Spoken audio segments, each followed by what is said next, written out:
Hello, good morning, students. Welcome to the class of English Literature. In continuation with the reading of the novel Kanthapura, written by Raja Rao, we are in chapter number 6th. Today, we will summarize chapter number 6th.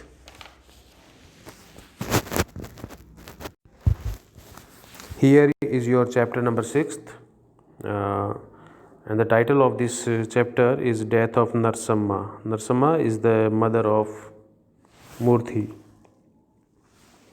Summary: Murthy was in the city at the time he returned to Kanthapura in a glorious summer.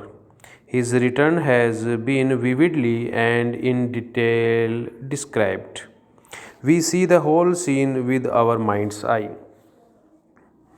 The day dawned over the ghats, the day rose over the blue mountains, and churning. Churning means moving. Moving through the grey wrapped valleys. Wrapped means absorbed या निमग्न valleys. Swelled up. Swelled का means moving also. Swelled up and swam across the whole air. The day rose into the air, and with it rose the dust of the morning. The carts began to creak round and the bulging rocks. Here the word bulging means exposing, means बाहर को निकली हुई. And the coppery peaks, the sun fell into the river and pierced it to the pebbles. While the carts rolled on and on, fair carts of the Kanthapura fair carts that come from Madhur and Tippur and Santhur and Kupur with chilies and coconut and rice and ragi cloth, tamarind, butter and oil, bangles and kumkum, little pictures of Rama, Krishna, Shankar and the Mahatma, little dolls for the youngest and little kites for the elder and little chess pieces for the old. Carts rolled by the Sampur knoll and down into the valley of the Tippur stream, then rose and down into the valley of Tippur again and groaned round the Kenchamma hill. And going straight into the temple grew one by one with lolling bells and muffled bulls.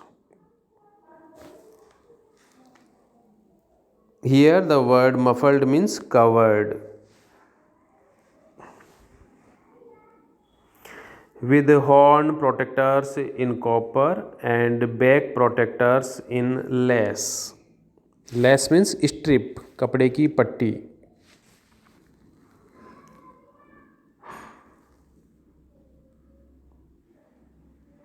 Okay.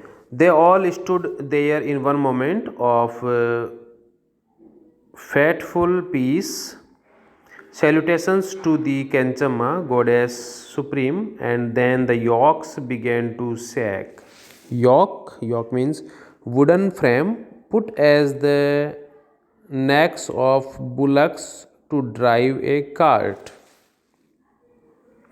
Yokes touched the earth, men came out one by one, travelers that had paid a 4 anna bit or an 8 anna bit to sleep upon pungent tamarind and suffocating chilies, travelers who would take the Paipur carts to go to the Paipur mountain, the Sempur carts to go to the Sempur mountains, and some too that should tramp down the passes into the villages by the sea or hurry on to Kanthapura as our Murthy did this summer morning. Murthy with a bundle of khadi on his back and a bundle of books in his arms.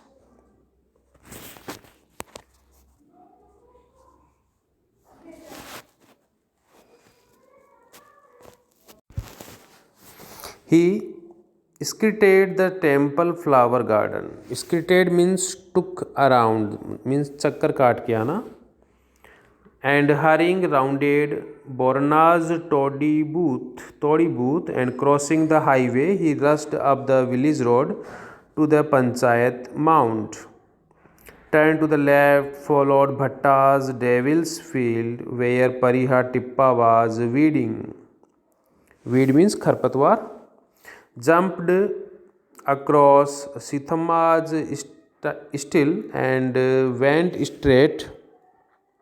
Here the word style means narrow path, sakri gali.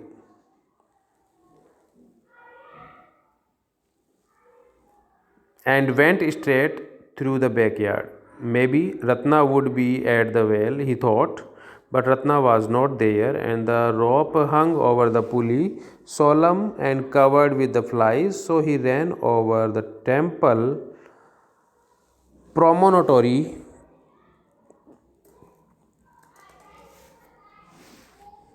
Promontory means parisar, and straight across the Brahmin street corner to Rangama's house. But seeing the Rangama had not yet returned from the river, he threw the bundles into the Congress room and walked back to see his mother. She sat by the threshold with a bundle of dirty clothes beside her, herself unwashed and morse.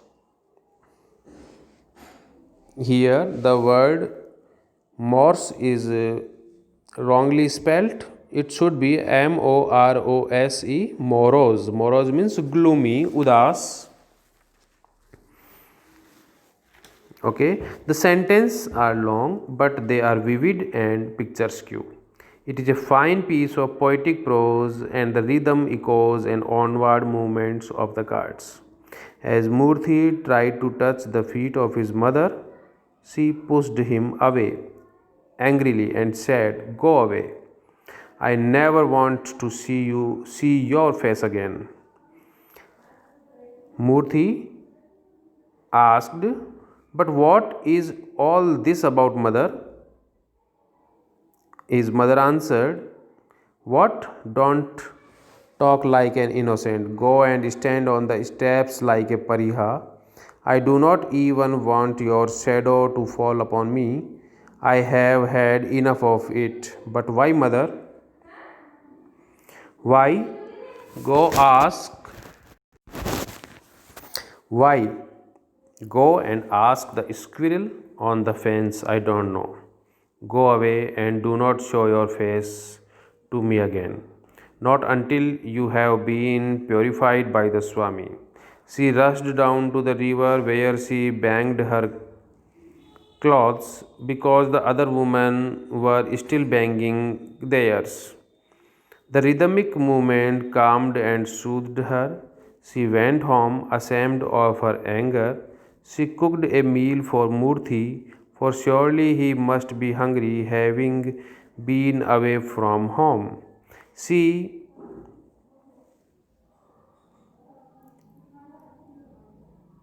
she waited for him to come so that they would make their peace, but where was he?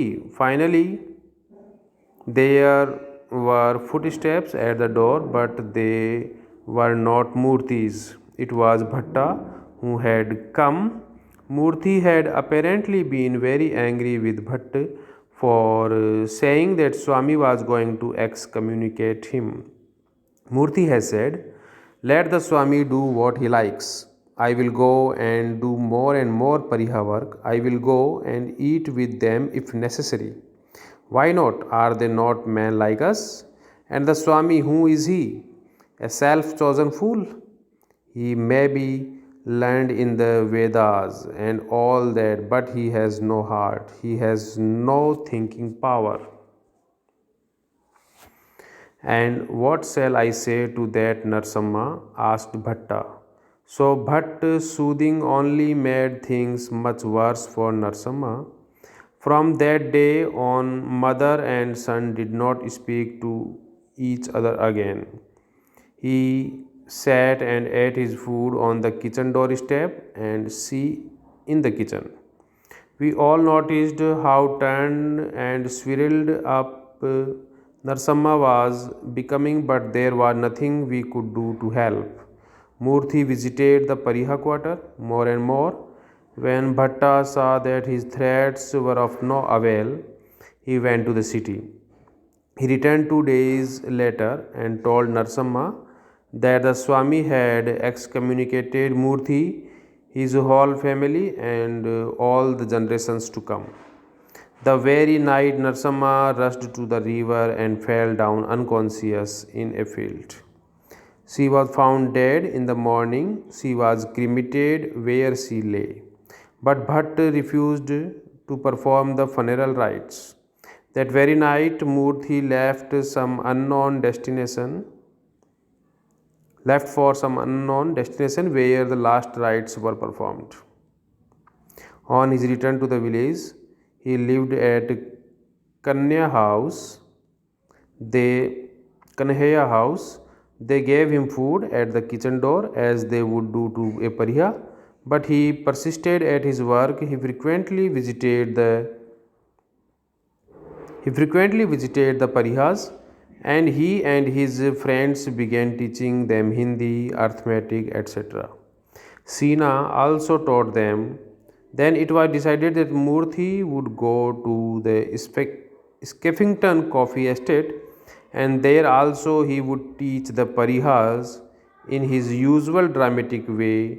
The novelist tells us Murthy would go there tomorrow. This was the summary of the chapter number 6th. In next video we will meet and we will study about the chapter number 7th. Till then, goodbye. Thank you.